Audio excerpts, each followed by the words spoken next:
श्री कृष्ण ने माखन चोरी प्रारंभ की। क्यों? बोले वृंदावन का, हमारे ब्रज का दही माखन घी बाहर नहीं जाना चाहिए। हम लोग पाएंगे, हमारे ग्वाल वाल पाएंगे। तो इसके पीछे भी एक दर्शन है। आज क्या हो रहा है, हमारे यहाँ की जो विशिष्ट वस्तुएं हैं वो तो बाहर जा रही हैं, एक्सपोर्ट हो रही हैं, और बाहर से वो चीजें हमारे यहाँ खाने के लिए भेजी जा रही हैं जिनको खाने से तरह तरह की बीमारियां उत्पन्न हो रही हैं। फिर हमारे बच्चे, हमारा परिवार बीमार पड़ रहा है, और उस बीमारी के पहले तो उन्होंने अपनी नकली वस्तुएं बेच के हमें बीमार किया, खराब चीजें खिला करके, और फिर दवाई बेच करके फिर कमाएंगे।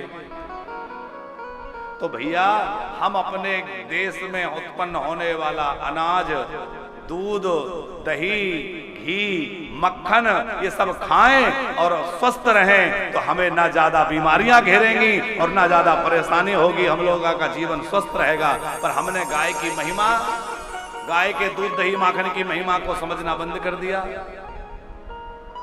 गौमूत्र, गोबर की महिमा हम समझना नहीं चाहते।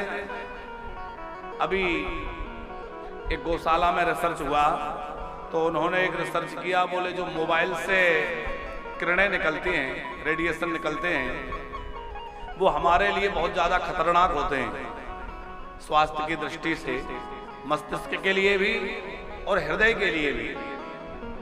प्रायः लोग ऊपर जेब में रखते हैं, उससे जो रेडिएशन निकलते हैं वो बहुत ज़्यादा हानि पहुंचाते हैं। तो वो गौशाला वालों ने एक ऐसा मोबाइल कवर तैयार किया गाय के गोबर से कि वो गाय के गोबर का कवर उस मोबाइल के ऊपर चढ़ा देने से उन्होंने मशीनों से उसको जांच करके देखा कि रेडिएशन जो निकलते हैं, जो उसके वो हानिकारक, वो पूरी तरह समाप्त हो जाते हैं, जीरो हो जाते हैं, उसका कोई भी प्रभाव पर शरीर पर नहीं पड़ता।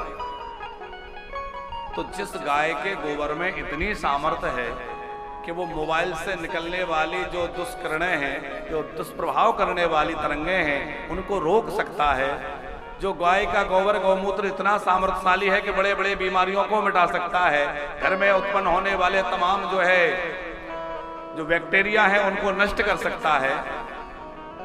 तो भैया, हमें उस गाय की महिमा को समझना चाहिए कि नहीं? पर हम लोगों ने गाय को छोड़ दिया सड़कों पर डंडा मार करके। हम इतने स्वार्थी हो गए कि अब हमें गाय से कोई प्रयोजन नहीं, हमें तो बढ़िया दूध थैली में सवेरे सवेरे मिल जाता है, हम बढ़िया अपना ओटा के पी लें, चाय कॉफी जो बनाना है। पर हम ये नहीं सोचते कि थैली में जो मिल रहा है वो दूध है कि जहर है? क्या खा रहे हैं